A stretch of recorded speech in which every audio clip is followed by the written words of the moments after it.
Barbara Thomas, a Realtor with John Ray Realty. And on today's Realtors Roundtable, I have with me Nancy and Abnett and Kathy Van Vetkoven.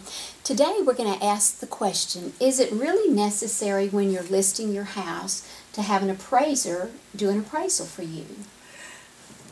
Sellers often want to do that. It helps them, and then the realtor comes in with the same information if they're familiar with the neighborhood, and the seller realizes perhaps it wasn't necessary in the beginning, because it will be necessary once a contract is reached to have an appraisal, a new one.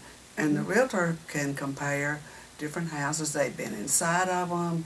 Often the appraiser calls us to see if we've been inside one, and likewise we call the appraisers all the time for help. But I don't think it's probably necessary to have one before it's listed.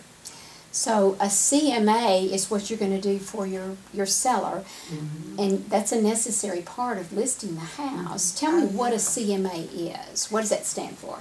Well, it's a comparable market analysis, and when we go for our first listing appointment, before I do one, don't you like to look at the house? I mean, I'd rather, sometimes they want you to come with the information and give them a figure on your first visit. But I think it's important to look at the house and make sure, because you're not always comparing apples to apples. You got to know what you're working with. So once I go and I look at the house, then I go back to the multi-list, and I try to find some things that are like properties. Sometimes it's easier, than other instances. But things we look for are age, neighborhood. Of course, if you can find some in that neighborhood, that's that's the best ones to go with. But that's not always the case. Sometimes you have to go outside of the neighborhood. The size needs to be within, I think they say 400 square feet, plus or minus. The size lot is very important. The number of bedrooms is important. All of that information is important. And the age. And the age, oh yeah. Like a garden district home, you would never choose to pick to go for like a River Oaks home. You wouldn't choose that. So. And the advantage we have is we have been in the homes, and that helps us see from the buyer's perspective. Not only have we been in the home, but we've shown that home with buyers. Yeah. And so we hear from the buyers what they're looking for. Right, what they're looking for. Now, what if you have a house that's way out in the country, a rural property? What do you think about getting an appraisal for that? I had failed to mention that, but I always ask the sellers or suggest to have an appraisal, because it's one of a kind, and it's very hard. It might be a log house. It might be on 35 acres or 5 acres. It might be 3 years old or 35 years old.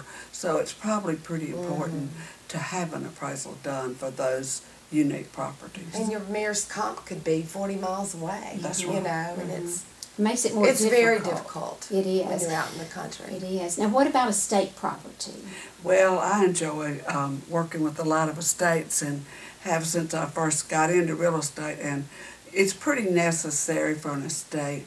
Usually the attorneys recommend an appraisal be done, because there may be multiple heirs, and for tax purposes in settling the estate, you have to come up with the value. Sometimes, and I think Kathy has been asked to come up with a value in an estate. Yeah. And we're certainly glad to do it, as long as everyone else is informed of this. But you're going to do that, and there are other appraisals done for a refinance or for the bank, and those are totally different.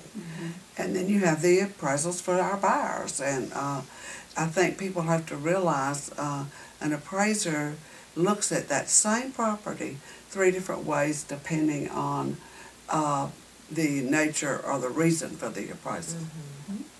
So we need to be informed of the market, which we are, and we're going to do that CMA for our client. So we're using the same data as the appraiser, but in a sense we have an advantage because we've been in the home. And if it's a property that we don't know about, or it's in a rural area that we need help on, we are going to suggest that they get that appraisal to help them get the right value for their home. At the end of the day, it doesn't matter what value we've come up with, Nancy or Barbara, or what value the appraisers come up with. It's the buyer that's making the decision, and the best indication of value is that offer on the table, what the buyer's willing to pay. So we thank you for being with us today. If you have questions that you would like for us to answer, please email us and we will answer your questions on the Realtor Roundtable.